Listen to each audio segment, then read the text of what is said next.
Sa patuloy na paglaganap ng kaliwatkan ng panloloko sa mga kababayan, maglulunsad ang pamahalaan ng isang one-stop Centralized National Anti-Scam Hub o NASH para sa mga biktima ng scam. Itatayo ng pamahalaan ng NASH kung saan maaaring mag-report ang publiko ng mga online scam at makakuha ng mas mabilis na aksyon. Layunin ng hakbang na pag-isahin at pasimplihin ang proseso ng pagrereklamo. Pangungunahan ng hub ng Office of the Executive Secretary kasama ang Presidential Anti-Organized Crime Commission, Philippine Center on Transnational Crime at iba pang law enforcement agencies sa ilalim ng sistema. Maaaring i-report ang mga scam online, text at tawag sa telepono para mapabilis ang aksyon ng gobyerno at mabawasan rin ang kalituhan ng mga biktima sa pagre-report.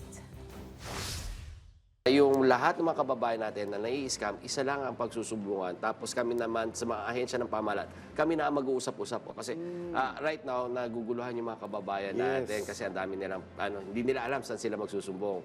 So ang balak po natin is i-integrate at saka i-streamline yung processes of government para may mapagsumbungan at tugunan itong mga problema sa scams na.